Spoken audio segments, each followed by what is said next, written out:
ఈ నెల 20 నుంచి పార్లమెంటు వర్షాకాల సమావేశాలు ప్రారంభమయ్యే అవకాశం ఉంది. దీంతో డీలిమిటేషన్ బిల్లు పాస్ అయ్యేలా ఎన్డీఏ కసరత్తు చేస్తోంది. మెజార్టీ కూడగట్టేందుకు ఎన్డీఏ వ్యూహరచన చేస్తోంది. వన్ నేషన్ వన్ ఎలక్షన్ బిల్లును కూడా సభ ముందుకు తెచ్చే అవకాశం ఉంది.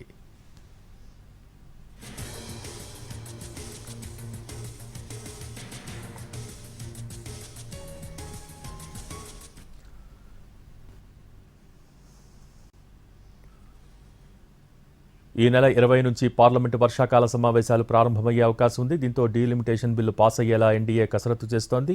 మెజార్టీ కూడగట్టేందుకు ఎన్డీఏ వ్యూహరచన చేస్తోంది. దీనికి సంబంధించి మోర్ అప్డేట్స్ అందించేందుకు మా ప్రతినిధి రాజు ఢిల్లీ నుంచి లైవ్లో సిద్ధంగా ఉన్నారు.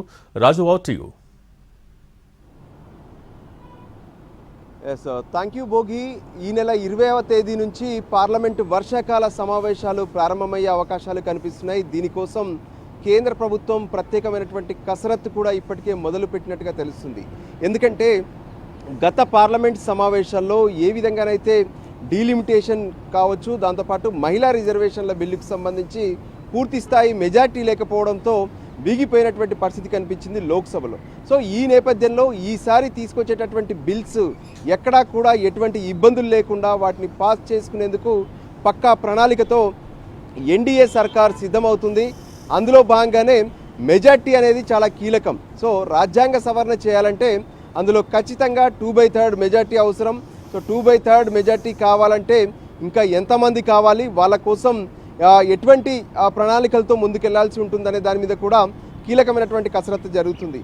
ఇప్పటికే తృణమూల్ కాంగ్రెస్కు సంబంధించినటువంటి ఎంపీలందరూ కూడా ఒకవైపు తృణమూల్ కాంగ్రెస్ను వదిలి ఎన్డీఏలో చేరేందుకు సిద్ధమవుతున్నారు. మరోవైపు ఉద్ధవ్ ఠాక్రేకి సంబంధించినటువంటి శివసేన నుంచి ఇప్పటికే ఎంపీలందరూ కూడా ఎన్డీఏ వైపు తరలివచ్చినటువంటి పరిస్థితి కనిపిస్తుంది. ఇంకోవైపు ఆమ్ ఆద్మీ పార్టీలో ఉన్నటువంటి ఎంపీలు కూడా ఇటువైపు వచ్చేస్తున్నారు. సో ఈ పరిస్థితుల్లో రానున్నటువంటి వర్షాకాల సమావేశాల్లో మరోసారి మహిళా రిజర్వేషన్ బిల్లు, దాంతోపాటు డీలిమిటేషన్ బిల్లులను ఈ రెండింటినీ కూడా కలిపి తీసుకొచ్చేందుకు ప్రభుత్వం కసరత్తు చేస్తుంది.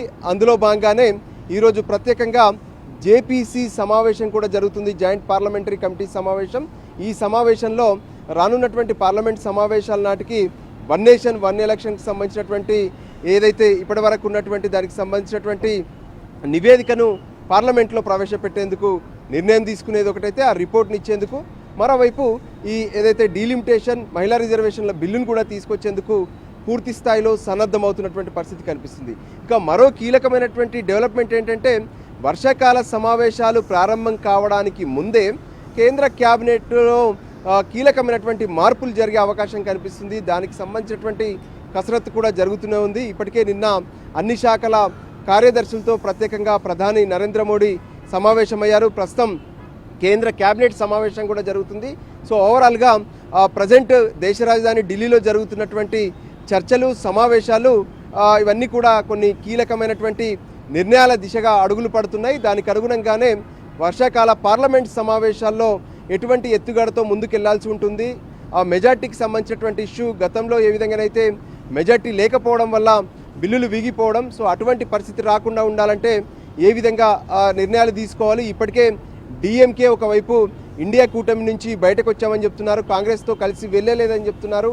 సో ఆ పరిస్థితుల్లో వాళ్ళను ఎన్డీఏ వైపు తీసుకొస్తారా, లేదంటే ఇంకా ఏదైనా స్ట్రాటజీని ప్లాన్ చేయబోతున్నారా అనేది కూడా కీలకంగా మారబోతుంది. మొత్తానికి దేశ రాజధాని ఢిల్లీలో ఒకవైపు క్యాబినెట్ సంబంధించినటువంటి ఏదైతే రీషఫ్లింగ్ అనే దాని మీద చర్చ జరుగుతుంటే, మరోవైపు పార్లమెంట్ సమావేశాల్లో కీలకమైనటువంటి బిల్లులను మరోసారి తీసుకురావడం అది కనిపిస్తుంది. ఇంకోవైపు దానికి సంబంధించినటువంటి జేపీసీ సమావేశాలు కూడా ప్రస్తుతం కీలకంగా మారుతున్నాయి. భోగి. Thank you Raju.